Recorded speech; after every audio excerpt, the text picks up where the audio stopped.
Happy Monday. This is Natalie with Sparks of Joy Studio, and today I have some beautiful pocket and planter upcycles to share with you. To start out, I have these two floral pockets that were created from license plates that I got last year. I had painted them in, I believe it was Farm Fresh, but I wanted to give them a new look for this year.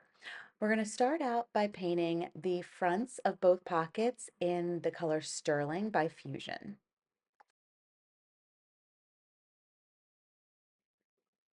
Now I'm going to be taking the color Blue Pine by Fusion and painting the back inside of the pockets.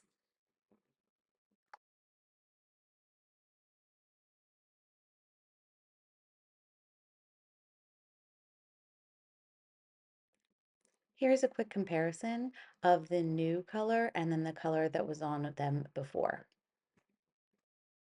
Now I'm going to be taking some Grunge Gray wax by Dixie Belle, and I'm going to be putting it all over both of the planters on the back where the blue pine is, as well as on the front, rubbing it all over, letting it sit for a bit, and then I'll be wiping back the excess.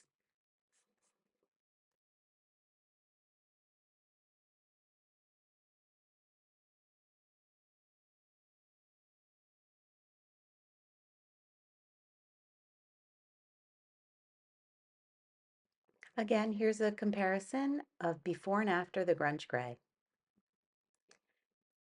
And then here is a look at our finished project.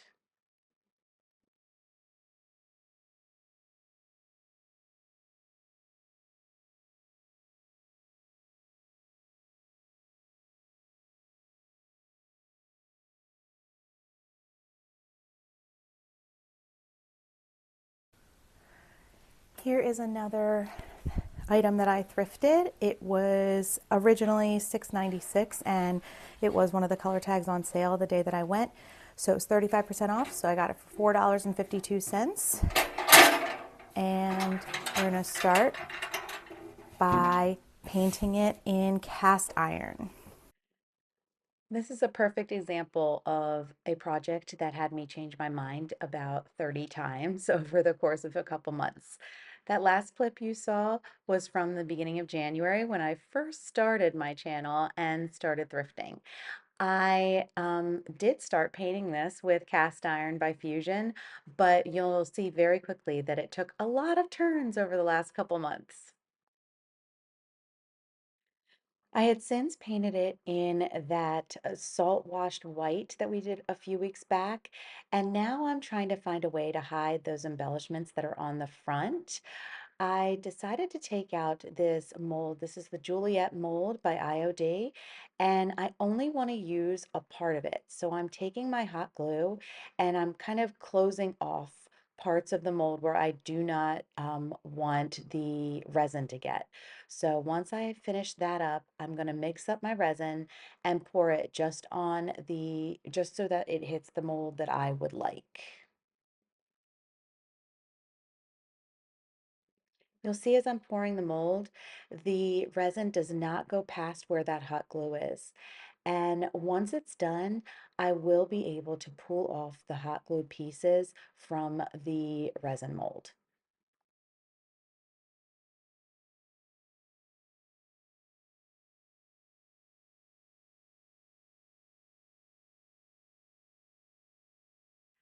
I do want to start pulling this mold out while it's still a little bit pliable because we will be putting it onto that surface. So I'm slowly pulling it up, making sure that I don't pull too hard on parts that might still be a little bit too sticky or not as solid. There are a couple pieces that do pop off as I do this, and I just let that be because I know that the bulk of what I have here will cover the piece that I need it to. And what you just saw me do was pop off some of that hot glue that I had used to stop the resin from going all the way across the mold.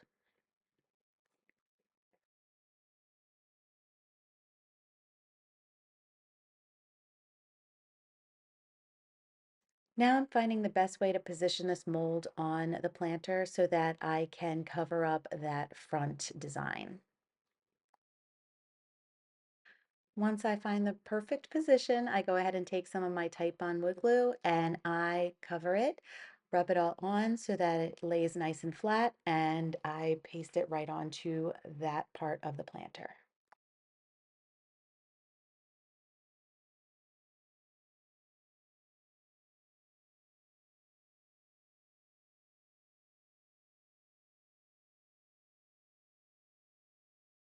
I wanted to share with you guys that typically I will store my Titebond upside down. I do this so that it's easier for the glue to come out when I need it. Now I'm painting this entire piece in the color Cashmere by Fusion. For my next step, I'm going to be taking the color Winchester by Fusion and painting all of the roses on our mold. I am using a small artist brush and being very close, or very careful, sorry, with my detailed painting because I want to make sure I do not paint on the leaves of this mold. It was a little tricky, but I think I got it done.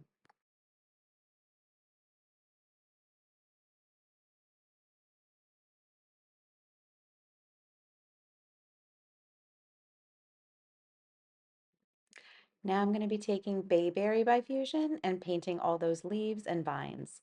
And what you'll notice in one of the parts of this part of the planter is that there's a few pieces of that raised embellishment that was underneath the mold that actually looked like it was a part of this mold. So I was able to take just those couple of strips and paint them so they looked like part of the vines in this mold. It was really cool. I was very, very happy with how this turned out.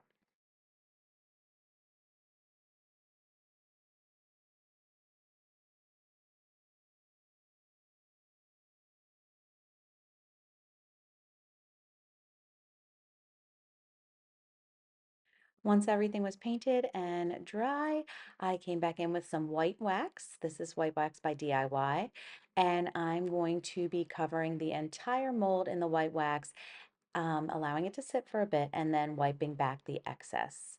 I do want to mention that I only painted one coat of the colors that I used on the mold. I did this because I knew I was going to be using the wax, so I do know that it is not a perfectly covered mold, I guess I should say. I intended for it to be that way so that when I did use the white wax, it came back with a little bit of a distress kind of look.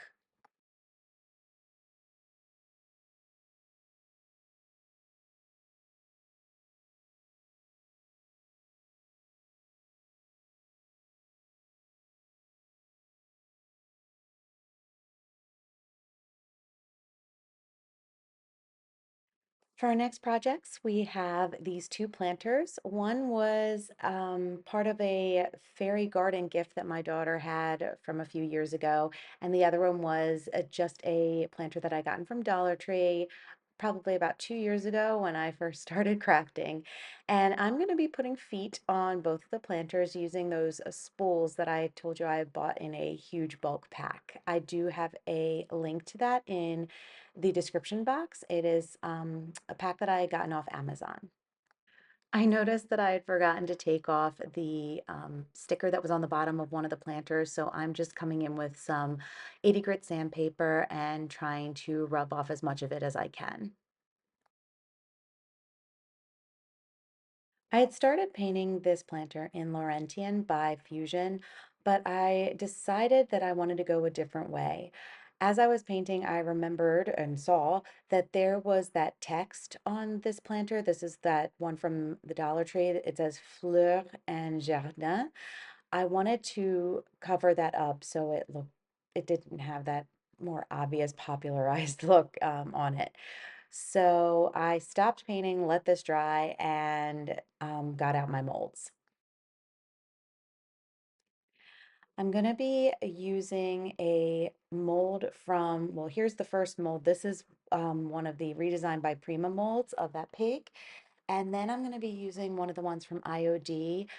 It's from, I think it's Farm Animals mold, and I'm going to be using that sheep. Now, I did this mold a while back, so it is hardened very it's very hard. So I needed to use my heat gun on it to kind of allow it to be pliable again and allow it to wrap around the curvature of the planter.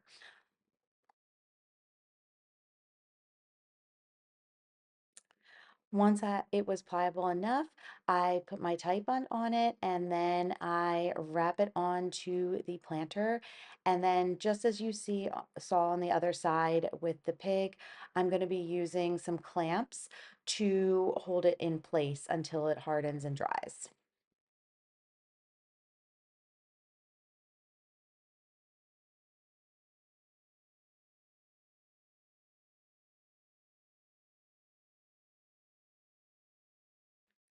Because this mold was made out of resin, I am using this clamp, which I know looks a little scary, but I pinched it on just enough to get it tight enough, but it did not compromise the aesthetic of the mold. Now I'm coming in with Picket Fence by Fusion and painting the entire planter. I will say Picket Fence is the what I consider to be the whitest of whites that Fusion has. I really do like this for a summery vibe or a more farmhouse feel. This is probably one of my more favorite colors in the Fusion lines when it comes to wanting that bright white on a piece.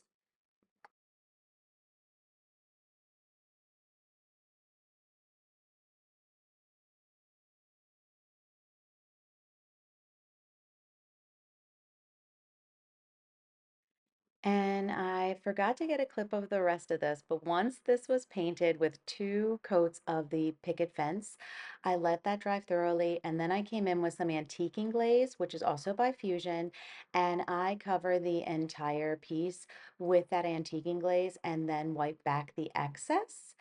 And that is how we finished up this project. I do want to mention that I now get all of my Fusion products by Bellefonte Vintage, which is a local store that also has an online shop. So I will leave a link to that in the description box.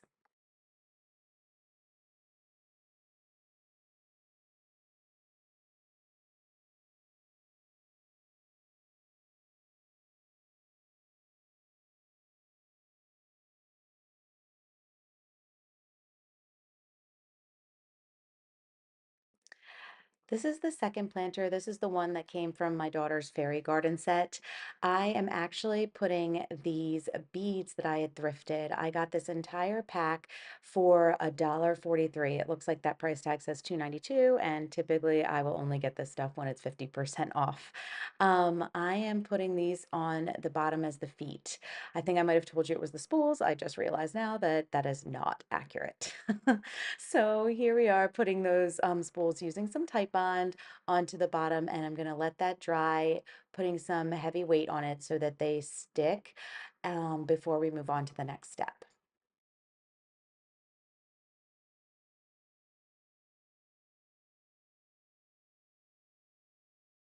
I let that dry overnight and then I come back in the next day with the Laurentien. Now I'm going to be using that color because I really do love it.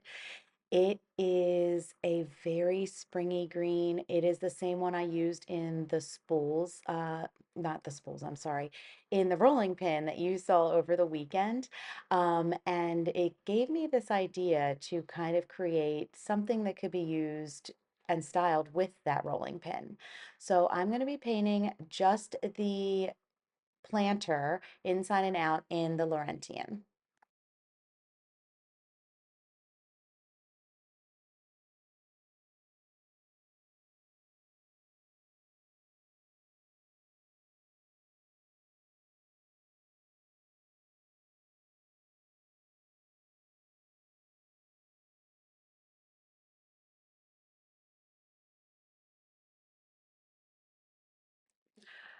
For those beads that I have as the feet on this planter, I'm going to be using a watered down Oakham to create that wash. I found these two embellishment molds in my stash, and I wanted to find a way to put them together to create almost like a label.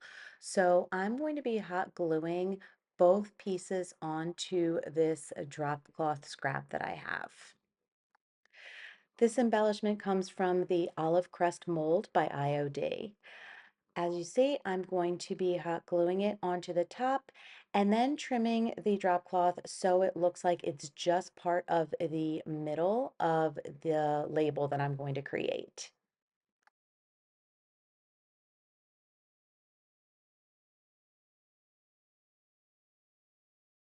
I hot glue the other mold to the bottom of this little label. And then what I do is take a tiny little dot of hot glue and fuse the two molds together so that it's not as flimsy. Now I'm going to be painting this label with Oakham by Fusion. I do want to give it kind of a washed effect, which ends up getting onto the drop cloth, which was not the plan, but it's okay. We're going to work with it. I end up painting the entire thing, including the drop cloth, in Oakham.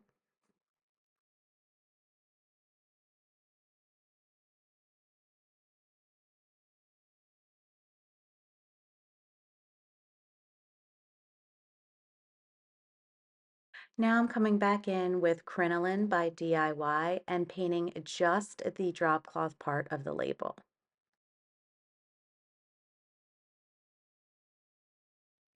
It took a few coats of the crinoline on both the front and back of the label to create, or to cover, I guess, where that oakum was and really soak that paint into the drop cloth.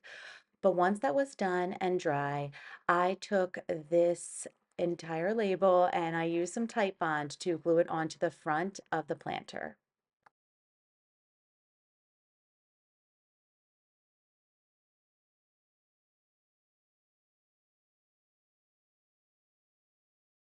I added a little stamp of the number 2 onto the label.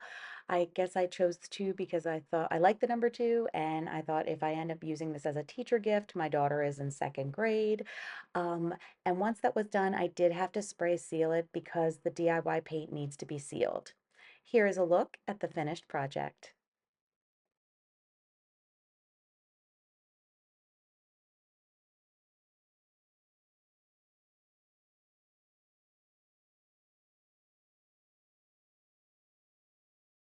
For our final project, I had found this, I think it's a baking pan, right? From the thrift store for $1, and I wanted to find a way to use it as kind of a, I guess, a planter or a succulent garden. And then this past weekend, I went to Goodwill with my husband while we were on our date. We went there before we went into an escape room, which was super fun. Anyway, I had gotten this base, which was super heavy and very sturdy. So I knew it would be a good base to this riser that I wanted to create. I did a quick scuff sand all across the piece just so that I could make sure that the paint adheres to it, but I didn't want it to lose that beautiful brown that was on the piece.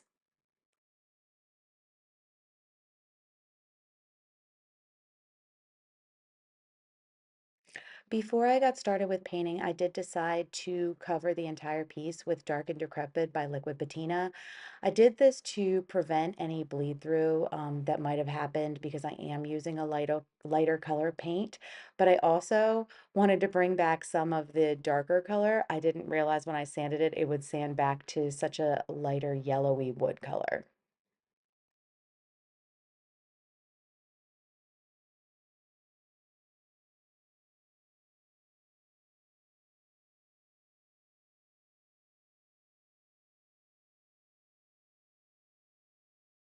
I'm mixing up some milk paint. This is Pantry Door by Sweet Pickins Milk Paint. And I am going to be painting multiple coats on the base of our riser. I do paint some of it and then I heat gun the piece so that it adheres on and also gives us some of that crackle effect.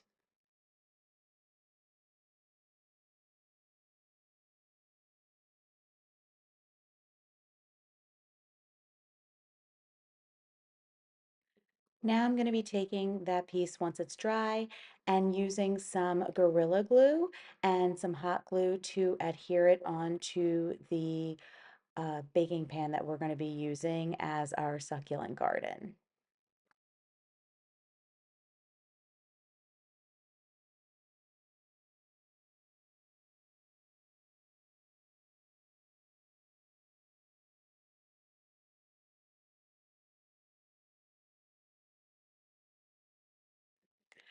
Once I have these two adhered, I do allow it to sit for a bit, but then I um, put a base, actually, I put something under it because I wanted it to stick very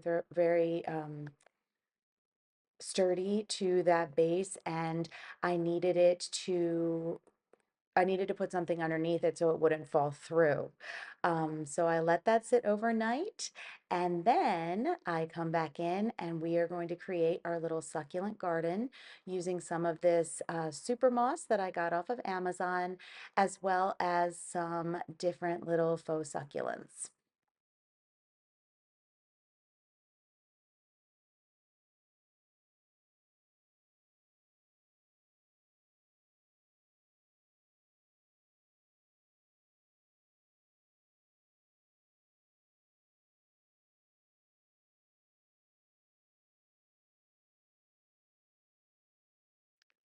And here is a look at our finished project. This is my favorite from today by far. I've been wanting to do this type of project for a while, so I'm really excited I got to share it with you today. I hope you have a wonderful week, and I look forward to seeing you very soon. Thanks so much for watching.